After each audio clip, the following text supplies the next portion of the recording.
জয় জয় রাম কৃষ্ণ ভুবন મંગલ।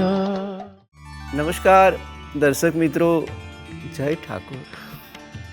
કથામૃતનો દોર આગળ ને આગળ વધી રહ્યો છે। બાહ્ય પરિતાપની અંદર જે તડકાઓ પડી રહ્યા છે, પ્રકૃતિ પોતાનો સ્વભાવ દેખાડી રહી છે અને આ જૂન મહિનાની અંદર, મે મહિનાના અંતિમ ભાગમાં અને આ જૂન મહિનામાં જોગાનું જોગ તો એવો ભેગો થયો છે કે કથામૃતના આ પ્રકરણો પણ જૂન મહિના 1883ની આજુબાજુના છે। આપણે પણ જૂનની નજીક જઈ રહ્યા છીએ ત્યારે આંતરબાહ્ય પરિતાપ માણસને દજાડે છે અને આ દજાડતા તાપમાંથી કોણ શાતા આપે છે? તો કથામૃત, એને કથારૂપી અમૃત છે એ શાતા આપે છે।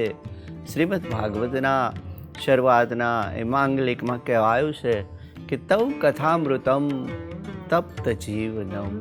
માણસના ત્રિવિધ તાપથી જે આધિ વ્યાધિ ઉપાધિની અંદર માણસ તપતો હોય, તવાતો હોય, તગાતો હોય, તો એમાંથી મનને ટાઢક આપે એવું, મનમાં ટાઢું રહીએ, મનમાં શીતળતા રહીએ, શાતા રહીએ એવું ફક્ત ઈશ્વરનું નામ છે, ઈશ્વરના ગુણગાન છે, ઈશ્વરનું નામ સંકીર્તન છે। એટલે તો આ કથામૃતને તવ કથામૃતમ તપ્ત જીવનમ, જે તપ્ત જીવનને શાતા આપે છે। અહીં આપણે રામકૃષ્ણ કથામૃતમાં પણ એ જ વાતો વણી લીધેલી છે। રામકૃષ્ણ દેવ રોમરોલાએ લખ્યું છે કે રામકૃષ્ણ દેવે કીધું છે કે ઈશ્વર તરફ જનાર કોઈ જીવ એક ડગલું માંડે, એને મારી જરૂર હોય એના વિકાસમાં, એના માર્ગદર્શનમાં, એની મુક્તિમાં, તો હજારો વાર આ ધરતી ઉપર જન્મ લેવાનું હું ઈચ્છીશ। અન્ય મહાત્માઓ તો એ મોક્ષ માગે છે, નિર્વાણ માગે છે, પરિનિર્વાણ માગે છે, ત્યારે રામકૃષ્ણ દેવે બીજાના ઉપકાર, જે વાત રંતી દેવે કરી છે કે હું બીજાના દુઃખ મારી ઉપર લઈ અને બીજાઓને દુઃખથી મુક્તિનું નિવારણ કરીશ। આ મહાત્માઓનો સ્વભાવ છે, પરદુઃખ ભંજન હોય છે, કોઈ પણ જીવનું દુઃખ નથી જોઈ શકતા। એટલે આ મહાપુરુષોના મોઢેથી બોલાયેલી વાત ઉપર આપણે વિશ્વાસ મૂકવો પડશે, કારણ કે એને પોતાના અનુભવ પછી આ વાત કીધેલી છે, પછી એ બોલેલા છે। એટલે રામકૃષ્ણ દેવની સાથે બધા જ ભક્તો અહીંયા સંવાદ કરી રહ્યા છે કે એમના મોઢેથી જે વાત સાંભળશું ને તો કંઈક ને કંઈક માર્ગદર્શન મળી આવે છે। એટલે રામકૃષ્ણ દેવને જ્યારે તાંત્રિક ભક્તે પાપ અને પુણ્ય વિશેની જે વાત કરી છે કે મહાશય આ પાપ અને પુણ્ય શું છે, અને ત્યારે આ વાત રામકૃષ્ણ દેવે કીધી છે કે ભાઈ તમે આ બધામાં પડોમાં।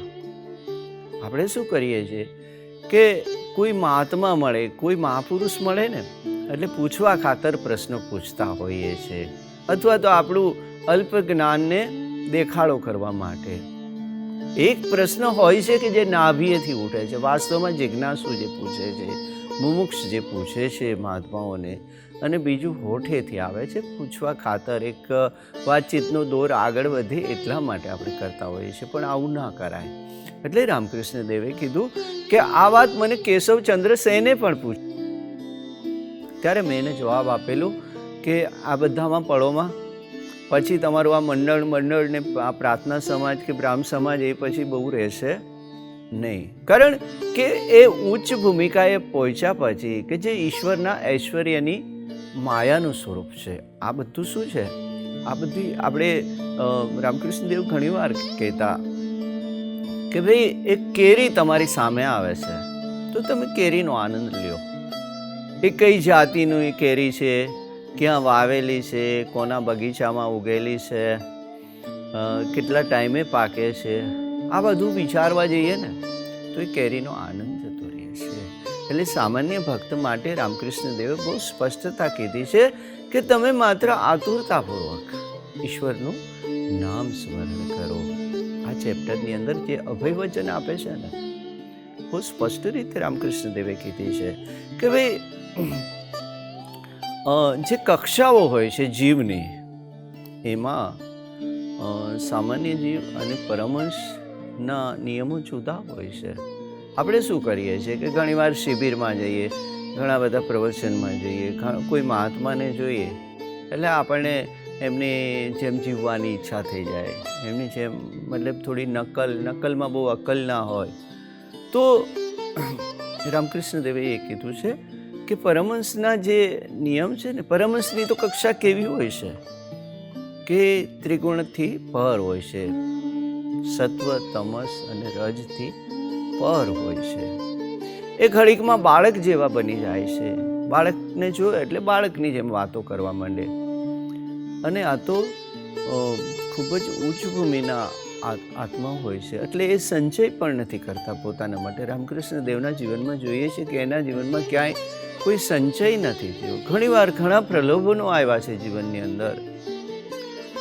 જે વ્યક્તિ એક પૈસાનો સ્પર્શ પણ કરે, ત્યારે તો આ ચાંદી છાપ સિક્કા હતા, તો સિક્કાનો સ્પર્શ પણ નથી કરી શકતા. આટલું પવિત્ર જીવન છે એમનું, પરમહંસનું.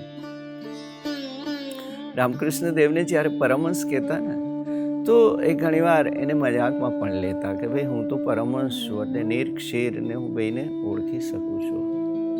ઘણીવાર એ હાસ્ય સાથે આ વાત કરતા હતા. આ ચેપ્ટરની અંદર રામકૃષ્ણ દેવે કીધું કે ગ્રહસ્થીના નિયમ જુદા છે, પરમહંસના નિયમ જુદા છે. એટલે ગ્રહસ્થીએ તો એના આશ્રિતોના નિભાવ માટે સંચય કરવો જરૂરી છે. આ વાતનો દોર હવે આપણે આગળ વધારીએ છીએ. આ ચેપ્ટરની અંદર આ ઘટનાઓનું વર્ણન કરે છે. રામકૃષ્ણ દેવે કીધું કે ભક્તની અંદર એની અંદર શુદ્ધ બુદ્ધિ આવે એટલે ભક્તિનો વિકાસ થાય. માણસને સારી સારી વાતો ગમે, સારા વાતાવરણમાં રહેવું ગમે, જ્યાં સત્સંગ થતો હોય, જ્યાં સારા પ્રવચનો થતા હોય, કોઈ મહાત્માનો કંઈક સારી વાત થતી હોય, એટલે તમારામાં શુદ્ધતા આવે, સાત્વિકતા આવે ને એટલે ભક્તિનો ઉદય થાય. હવે આ ભક્તિના પણ સત્વ, તમસ અને રજ છે. રામકૃષ્ણદેવ કહેતા કે તમે સવારે સત્વભાવ હોય એટલે અવોટિયું પહેરીને કંઈ પૂજા કરે, કોઈ અર્ચન કરે, કોઈ સ્તવન કરે, જે પ્રણાલીઓમાં જે પણ કોઈ હોય ગ્રહસ્થી, એટલે એ થોડુંક આમ અંદર સારું લાગે એટલા માટે અબોડિયું પહેરી અને પોતાના જે ઈષ્ટ છે એનું નામ સ્મરણ આ તે બધું ચાલતું હોય ત્યાં સુધી બહુ વાંધો ન આવે. એક યુનિફોર્મ પહેરે છે ને, અબોટિયું, પવિત્ર વસ્ત્રો પહેર્યા છે એટલે એનામાં સત્વ ભાવ આવશે અને આ સાત્વિકતાનો ભાવ છે. એ અબોટિયું પહેરીને જ્યાં સુધી નાસ્તો કરે ત્યાં સુધી પણ વાંધો નહીં, ક્રમિક રીતે. પણ જેવા એના મુખ્ય પ્રવાહમાં આવે ને એટલે એમાં રજસ વધી જાય. ફરી પાછા એને સંસારિક વાતો, એના એ વ્યાપાર, એના એ પોતાના પ્રમોશનના, પોતાના વિકાસના, આ બધું જ રજસની અંદર આવે. એટલે ભક્તની જે 3 અવસ્થાઓ બતાવી છે કે ભક્તિમાં પણ આ 3 ઘટનાઓ તો ચડ ઉતર થયે રાખે છે. હા, રામકૃષ્ણ દેવે કીધું કે ભક્તિના સત્વની સાથે સાથે એનું તમો ગુણ પણ રાખજો. કેટલી સરસ વાત કરી છે કે ભક્તિનો જે તમો ગુણ કઈ રીતે રામકૃષ્ણ દેવ વાત કરે છે કે જેને ઈશ્વરનું નામ લીધું છે, જેને નામ સ્મરણ કર્યું છે. આપણે ત્યાં એક ગાંધીજીને જે પ્રિય જે પ્રાર્થના હતી, રઘુપતિ રાઘવ રાજારામ પતિત પાવન સીતારામ. જો ઈશ્વરનું નામ પતિત પાવન હોય તો માણસ અધમ કઈ રીતે હોઈ શકે? રામકૃષ્ણ દેવે કીધું કે ભક્તિની અંદર દાસ ભાવ આવે, દાસત્વ, પોતાના જીવનની બાદ બાકી થઈ જાય. માણસ કે હું પણ રીએ નહીં કે ભાઈ હું તો બહુ તુલસીદાસજીએ કીધું કે મોસમ કોણ કુટિલ ખલકામી, અથવા તો સુરદાસજીએ જે વાત કરી કે સુરદાસ દ્વિવિધ આંધ્રો, અને અથવા તો પોતે એ ઠાકુર દ્વારાના ઢાઢી તરીકે પોતાની એ ગણના કરે છે. પોતાને અધમ ઉદાહરણનું એક બિરુદ ઈશ્વરને આપે છે. પોતે અધમ છે, મોસમ કોણ કુટિલ ખલકામી. એટલે પોતાને જે ઓળખ છે એકદમ નીચા લેવલે લઈ જાય છે કે હે ઈશ્વર, તું તો પતિત પાવન છો. હવે આ જ વાતને રામકૃષ્ણ દેવ એ રીતે સમજાવે છે કે તમે ઈશ્વરનું નામ લીધા પછી કેમ પતિત રહી શકો. એ તો અધમ ઉદાહરણ છે. એટલે હવે તો તમે બધાની કક્ષામાં આવી ગયા છો, બધાના સમાન થઈ ગયા છો. ઈશ્વરનું નામ લેવા પછી કોઈ પતિત રહે નહીં. હા, હું તો રામ રામ રામ કરું છું એટલે હું તો બહુ પવિત્ર છું. હવે હું મારી અંદર કોઈ એબ નથી, મારી અંદર કોઈ દૂષણ નથી, હું કોઈ મારા વિચારોમાં કોઈ ઘટિયાપન નથી. એટલે રામકૃષ્ણ દેવે કીધું કે આવો તમો ગુણ રાખો, હે ને. ગૌરવ હોવું જોઈએ કે હા, હું માં કાલીનું સ્મરણ કરું છું, માં કાલીની સાથે હું સંવાદ કરું છું. આવો તમો ગુણ હોવો જોઈએ કે અમે અધમ કેમ હોઈ શકીએ. એટલે આ તમો ગુણ પણ સારો ભક્તિની અંદર. રામકૃષ્ણ દેવે સામાન્ય ભક્તોના મનની જે દ્વિધા છે, એના પ્રશ્નો છે, એનું સ્પષ્ટીકરણ કર્યું છે. અને એ જ વાતને આગળ વધારે છે રામકૃષ્ણ દેવ કે ઘણા જે જીવાત્માઓ છે એ શરૂઆતથી જ સિદ્ધ હોય છે, મુક્ત હોય છે. એટલે એમને પ્રહલાદનું ઉદાહરણ દીધું અને એની કોની સાથે સરખાવે છે. એટલે કીધું કે ભાઈ દૂધીનું જે ફળ આવે છે તો એમાં ફળ પહેલાં આવે છે. અન્ય આપણે શાકભાજી જોઈએ, ફળ ફૂલ જોઈએ ને, તો એમાં ફૂલ પહેલાં આવે અને ફળ પછી આવે. પણ આ જે દૂધી જે પતકાળ, આપણે ત્યાં દેશી ભાષામાં પતકાળું કહીએ, તો એ દૂધીની અંદર ફળ પહેલાં આવે છે પણ ફૂલ પછી આવે છે. રામકૃષ્ણ દેવે કીધું છે કે આ પ્રકારના જીવોને સાક્ષાત્કાર એની મેળાએ થઈ જતું હોય છે સહજતાથી, કારણ કે એ નિત્ય સિદ્ધની અવસ્થામાં આવે છે. અને વિવેકાનંદને રામકૃષ્ણ દેવે નિત્ય સિદ્ધ કીધા છે. એમના જે બહિર્મુખના એના જે સામુદ્રિક લક્ષણો જોઈને રામકૃષ્ણ દેવે કીધું હતું કે આ તો બધા નિત્ય સિદ્ધ છે. એટલે પ્રહલાદ વગેરે ભક્તો અહીંયા પણ એ જ વાત કરી. રામકૃષ્ણ દેવે જે આશ્વસ્ત કર્યા છે ને ભક્તોને કે ભાઈ એવું નથી કે તમારે બધાએ ઘોર તપસ્યા, એમ કે ઘણી બધી મહેનત કરવી પડે, ઘણી બધી આવું આપણે હરેરી જાય ને સામાન્ય સાધક, સામાન્ય ભક્ત કહું એમ કે આટલું બધા તપ અને આટલા નિષ્ઠાપૂર્વક જેના જીવન છે તો આપણે તો કંઈ કરી નથી શકતા. એટલે રામકૃષ્ણ દેવે કીધું કે હા, ઈશ્વરની કૃપા થઈ જાય ને, તમે જો નિષ્ઠાપૂર્વક ઈશ્વરને સમર્પણ ભાવે જો સરેન્ડર થઈ જાઓ, શરણાગત ભાવ આવી જાય ને, તો કદાચ બહુ તમારે જોર ન પણ કરવું પડે. આ ભારત વર્ષના જે મનીષીઓ થઈ ગયા છે એમાં રામકૃષ્ણ દેવ જેટલું અભય ભાગ્યે જ કોઈ સંતોએ આપ્યું છે. એમને કીધું કે ભાઈ આંખમાં પાણી આવી જાય ને, જો સાચો ભાવ આવે ને, ઈશ્વરનું નામ લેતા જેના રોંગટા ઊભા થઈ જાય, રોવાણા ઊભા થઈ જાય, ઈશ્વરના દર્શન કરતા જે ભાવ જગતની અંદર એ ડૂબી જાય ને, તો પછી એને સંધ્યા વંદન બીજા કર્મકાંડની કળાકૂટમાં બહુ પડવું નહીં.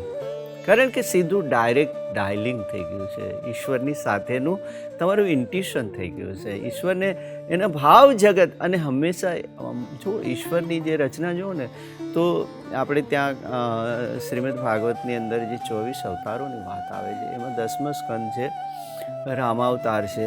આ બધાની અંદર ભાવ જગતને પ્રાધાન્ય દીધું છે. અને એટલે તો જે આપણે વાતમાં કહીએ છીએ કે ભગવાન તો ભાવના પૂછ્યા છે. સમર્પણ, 100% સમર્પણ. ઈશ્વર જે રીતે આપણે સ્વજનોને આપણે વિહવળ થઈ જઈએ છીએ ને, ઘણીવાર આપણા નજીકના ને કોકને કંઈક લાગી જાય, કોઈક કંઈક ઉપાધિમાં હોય એટલે આપણે હાંફળા ફફડા થઈ જઈએ છીએ. પણ ઈશ્વરની સાથે જો આ ભાવ કેળવી લઈએ કે ના, અમારે એની સાથેની જે તાદાત્મ્યતા છે એ મારા સ્વજન જેટલી જ છે, આ કક્ષાએ પહોંચે તો પછી એને બીજી કોઈ કળાકૂટમાં પડવાની જરૂર નથી. તમારી ભેદ દ્રષ્ટિને ભાંગવાની વાત રામકૃષ્ણ દેવ અહીંયા કરે છે કે તમારી જે દ્રષ્ટિ છે ને એની અંદર કોઈ ભેદ ન રહ્યો જોઈએ. દરેક જીવને સર્વે સુખીના સંતુ સર્વે સંતુ નિરામયા. વૈશ્વિક જે આપણી જે પ્રાર્થનાઓ છે ને એની અંદર આ ભાવ બનાવેલો છે કે બધા જીવ પ્રત્યે સમાન ભાવ. જે રીતે તુકારામ અને એકનાથજી મીરાબાઈની ને જે કોન્ફરન્સ ભરાણી હતી એમાં તુકારામજીને એ નાપાસ કરવામાં આવ્યા હતા, એટલા માટે કે એની અંદર હજી મનુષ્યોની પશુઓની આવી ભેદ દ્રષ્ટિ હતી. એટલે કીધું કે ભાઈ હજી આ તુંબડી પાકી નથી. રામકૃષ્ણ દેવે આ વાત કરી છે આ ચેપ્ટરની અંદર કે એક મહાત્મા પોતે જમતા હતા અને એમાંથી એક શ્વાન, એક કૂતરું આવ્યું અને એક એની ભાખરી, રોટલો ઉપાડીને ભાગ્યું. આ જ વાત આ એકનાથજીની આપણે કરી હતી અગાઉ. તો એ મહાત્મા પહેલા તો એને એ શરૂઆતની જ્યારે કોન્ફરન્સમાં નહોતા આવ્યા તો ત્યારે એને કાઢી મૂકેલ, ભેદ દ્રષ્ટિ આવી ગયેલી કે આ કૂતરું છે, હું માણસ છું. પણ જ્યારે આ સંત સમાગમ થાય છે એટલે એનું ભાવ જગત બદલાઈ જાય છે. એ જ મહાત્મા, એ જ જમવા બેઠા છે, એ જ કૂતરું આવે છે અને એ મહાત્માની આજે દ્રષ્ટિ બદલાઈ ગઈ છે. એટલે ઘીની વાડી લઈ અને પાછળ દોડ્યા છે કે પ્રભુ ઉભા રહ્યો, એ ચોપડેલી રોટલી નથી, હું તમને ચોપડી. આ ભાવ જગતની વાત છે કે દરેક જીવ પ્રત્યે અનુકંપા હોવી જોઈએ. ભગવાન બુદ્ધે પણ આ જ વાત કરી છે કે તમે કોઈનું કંઈ કરી શકો નહીં તો કાંઈ નહીં. સાધનની મર્યાદા હોય, રસ્તે ચાલ્યા જતા હોય, આપણે કોઈ પ્રાણી કે કોઈ પશુને આપણે જોઈએ તો પીડાથી એ કણસતા હોય છે. કોઈ પાગલ વ્યક્તિ હોય, ક્યાંક એક રસ્તાના ખૂણે એ નગ્ન અવસ્થામાં હોય, આજુબાજુનું વાતાવરણ ગંદુ હોય, આપણે એના માટે કંઈ કરી નથી શકતા. આપણી એક મર્યાદા, કરી શકીએ તો સારી વાત છે, પણ દરેકની એક મર્યાદા હોય છે. પણ ભગવાન બુદ્ધે જ આ વાત, જે રામકૃષ્ણ દેવ કહે છે ને, એ ભગવાન બુદ્ધની વાતનું એક પુનરાવર્તન છે. એમણે કીધું કે ત્યારે તમે પ્રાર્થના કરો, સહાનુભૂતિ, અનુકંપા, કોકનું દુઃખ જોઈ અને આપણને દ્રવી ઉઠીએ, આર્દ્રતા આવે, આપણને અંદર ચચરે, હે ઈશ્વર આને આ દુઃખમાંથી મુક્તિ આપ, હે ઈશ્વર તું આને હેલ્પ કર, હું આને સીધું કંઈ. પણ ઈશ્વર જો આ વાત અદ્ભુત વાત છે. ભગવાન બુદ્ધના જીવનની અંદર અંગુલીમાલ આવે છે. આ અંગુલીમાલના જો અનુકંપા વ્યક્તિને કઈ ભૂમિકાએ લઈ જાય છે, એ અંગુલીમાલ શ્રાવસ્તીની અંદર પ્રાયશ્ચિતના રૂપે પહેલા તો એ એક ખતરનાક, જેને કહેવાય ને કે ભયંકર એક ડાકુ લૂંટારો છે. અને એનો શોખ પણ કેવો હતો કે રસ્તે ચાલતા વટે માર્ગોના આંગળા કાપીને એની માળા પહેરતો હતો, એટલે તો અંગુલીમાલ કહેતો હતો. અને એને જ્યારે ભગવાન બુદ્ધનો પરિચય થાય છે, અને એ પણ કેટલો અદ્ભુત સંવાદ છે. ત્યારે ભગવાન બુદ્ધ એ વનના માર્ગે નીકળે છે, લોકોએ રોક્યા હતા ત્યાં કે મહાત્મા એ રસ્તે જાતા નહીં, કારણ કાંઈ એક ભયંકર લૂંટારો રહે છે જેનું નામ અંગુલીમાલ છે. એ માણસને દીઠા મૂકતો નથી, માણસને મારી નાખે છે, એને લૂંટી લે છે. એટલે ભગવાને બુદ્ધે કીધું કે મારી પાસે લૂંટાવા એવું કંઈ છે નહીં. મહારાજ શુદ્ધોધનના યુવાન, સમૃદ્ધ, તેજસ્વી, રૂપાળા રાજકુમાર, બધું ત્યાગી, મહાભિનિષ્ક્રમણની અવસ્થાનો ત્યાગ કરીને આજે વનની અંદર વિચરણ કરી. કહે છે કે મારે લૂંટાવી દીધું, હવે કંઈ લૂંટાવાનો ભય નથી. પણ કે મહાત્મા એ મારી નાખે છે, તો કે માણસના જીવનની સાથે મૃત્યુ તો હોય જ છે, એટલે મને મૃત્યુનું પણ બીક નથી. નિશ્ચિત રીતે અભય, ઈશ્વરને અવલંબન લે ને એના મનની અંદરથી ભય ટળી જાય. અભયની ભૂમિકા, જેની અભય મુદ્રા છે, મહાત્માઓની, સંતોની, દેવતાઓના હાથની અભય મુદ્રા હોય છે. બીજાને આશ્વસ્ત કરે, અભય આપે, એ મહાત્માઓ છે. ભગવાન બુદ્ધ જ્યારે આ માર્ગેથી આગળ વધી રહ્યા છે અને ત્યારે અંગુલીમાલે એને પડકારો કર્યો છે કે એ સાધુ ઊભો રહેજે. ભગવાન બુદ્ધ ઊભા નથી રહ્યા. ધીરે ધીરે ધીરે એ તો પોતાની કેડી ઉપર આગળ ચાલે છે, ફરી પાછું અંગુલીમાલે કીધું કે સાધુ સાંભળતો નથી, ઊભો રે. અને ત્યારે અત્યંત સૌમ્ય અને મૃદુ અવાજમાં એને પ્રત્યુત્તર આપ્યું કે અંગુલીમાલ, હું તો ઊભો છું, તું ચાલે છે. જીવનની અંદર આવા જવાબની જેને અપેક્ષા નહોતી અને જવાબ પણ કંઈક વિચિત્ર હતો.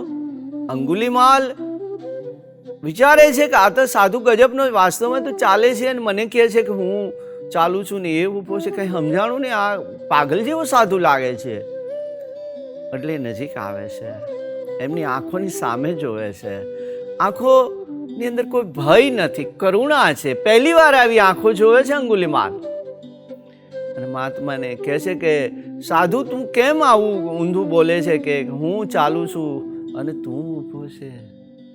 ભગવાન બુદ્ધે કીધું કે તારા કર્મો, તારા વિકર્મો, તારા કુકર્મોની યાત્રા ચાલુ છે અને મેં મારી આ યાત્રા જે બંધનમાં નાખે એ કર્મોની યાત્રા તો ક્યારની આટોપી લીધી છે. એટલે મેં તને જવાબ દીધો છે કે તું ચાલે છે, હું તો ઊભો છું.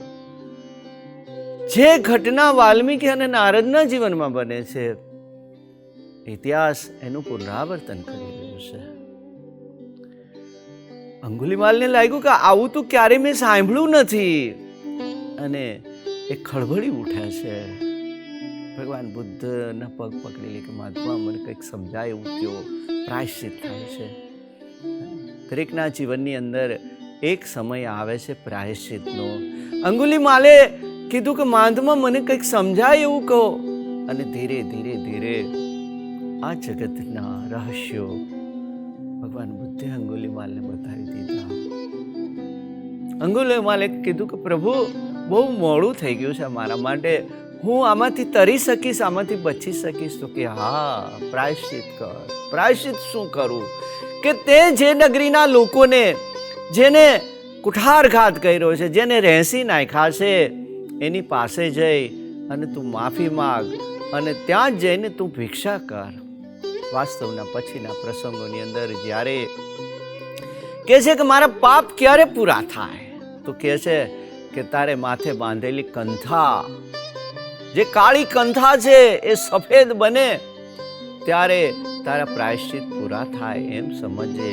અને એ જ વનની અંદર એક પ્રસવથી કણસતી સ્ત્રી માટે અંગુલીમાલ કંઈ કરી નથી શકતો, ત્યારે આકાશની અંદર બે હાથ જોડી અને એને ઈશ્વરને પ્રાર્થના કરેલી કે હે ઈશ્વર, હે નાથ, હે કૃપાળુ, મારા ખાતામાં થોડું ઘણું પણ જો કંઈ પુણ્ય ભેગું થયું હોય ને તો આ સ્ત્રીને પ્રસવમાંથી મુક્તિ દે છે.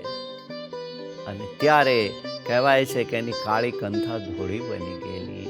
આ અનુકંપા, આ સહાનુભૂતિની વાત રામકૃષ્ણ દેવ કહે છે કે તમે જીવ પ્રત્યે, તમે એક કોઈ પીડિત માટે તમારા ભાવ જગત દ્વારા, તમારા ભાવ જગતથી એને તમે એક પ્રાર્થના કરજો. પ્રાર્થનામાં મોટી તાકાત છે. દર્શક મિત્રો, કથામૃતની આ વાતની અંદર વહી જઈએ છીએ, સમયનું પણ ભાન નથી રહેતું. ફરી પાછા આવતી વખતે કથામૃતનું દોર આગળ ધપાવીશું. ત્યાં સુધી નમસ્કાર, જય ઠાકોર. જય જય રામ કૃષ્ણ ભુવન મંગલ.